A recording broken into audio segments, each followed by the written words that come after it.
Hello and welcome to Computer Lab Hijinks, a show about games, old software, and web ephemera. And we don't normally cover news or ongoing gaming events on this channel, but for this particular topic, I felt like it seems important and it kind of fits the mandate of the show, so let's dive right in. So a few months back, I captured footage of LittleBigPlanet 3 for a video I was doing on LittleBigPlanet karting and some of the custom community levels that were on that service. I didn't know it at the time, but my quest to acquire footage for that video would be my last time playing any community levels for LittleBigPlanet, at least ones which were uploaded to the PlayStation Network, which is a weird thing to have to say. That was my last experience with the literal millions of community levels on that service. So back in April, the online servers for the PS4 version of LittleBigPlanet 3 were shut down. The PS3 version shut down a while before, so the servers have already been gone for a while. But earlier today, we got the news that LittleBigPlanet 3 is being delisted, removed from the PlayStation Network for digital sale. You can still play the disc version, obviously, and I am a huge proponent of physical media. But as of November, you will no longer be able to download LittleBigPlanet 3 directly to your console. And so what do we do with this news? What do we make of all of this? If I have to give an upfront reaction, it is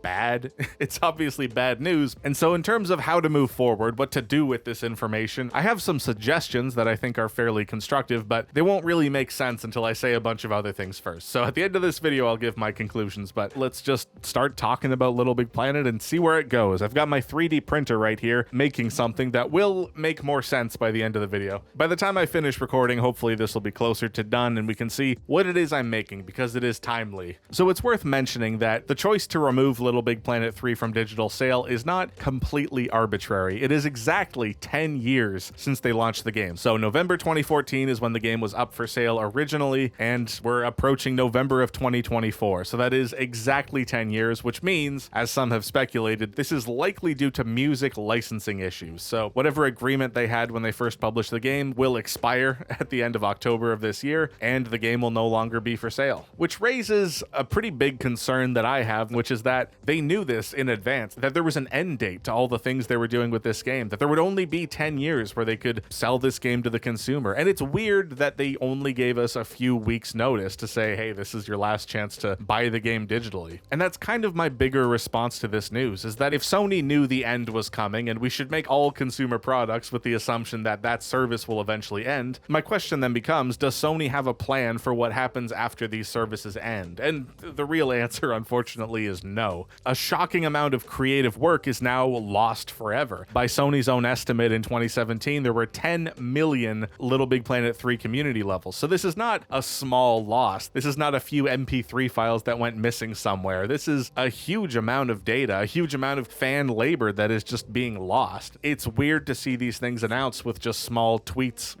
with a JPEG containing some text. That is not the appropriate response. And so really what I want to get at with this video is that I'm not so much concerned that the service is ending, because every online service will eventually end. Wikipedia will end at some point. It's just inevitable. But what concerns me is that there was no plan from the start as to what would happen when that end service date was reached. And as many people have asked companies like Media Molecule in the past, why is there no way to export these levels in some way? Why is there no just XML or JSON file that you can download that fans can find a way to repurpose into other things? And this brings me back to a 2019 article by Cameron Kunzelman for Waypoint, where he argues that games like LittleBigPlanet or Dreams or even Roblox, they aren't really games or game engines so much as they're social networks. These are services that advertise fan creations as part of their product, and that allows them to make money. So if Dreams and LittleBigPlanet are some mix of social network and game engine, well, both of those things allow you to export your data. Facebook lets you download all your data, and you can just, we all know how to right click, you can save all your pictures, and actual game engines like Unity, Godot, Unreal, they allow you to export your individual files into other open standards, like 3D model files or audio files or textures that work in other programs. These tools rightfully assume that you might not stay in this engine forever, for whatever reason. Maybe you need to port your game to a kind of obscure platform. And that is something that I think we should expect from these services. Is there a way out? If you spend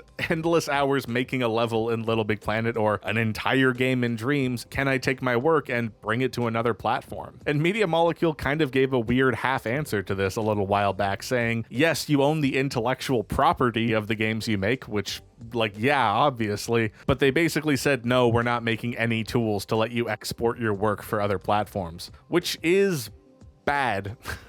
There's no other way to say that. That's just bad. And so I guess that's my takeaway from this, is that when games like LittleBigPlanet, like Roblox, like Dreams, when these things come out, I think we need to more publicly and loudly expect that these developers will create tools that allow you to export your work into open standards. Today's news is just one more scary event that reminds us that these developers will exploit the fans to create levels that they can use to advertise the game, and then throw those same fans under the bus when it's time to move employees to other projects or free up some server space. The problem isn't that Sony doesn't want to keep paying programmers to maintain the service, because obviously they are a for-profit company. I don't expect them to operate like a charity, but when that end date finally comes, we should expect that there's a plan in place to download your files, to save all those works that the fans spent a lot of hours making. So that's my reaction to today's news. And in the case of LittleBigPlanet specifically, I am enormously grateful to the LittleBigPlanet community on YouTube for recording and capturing some of the experiences playing these games.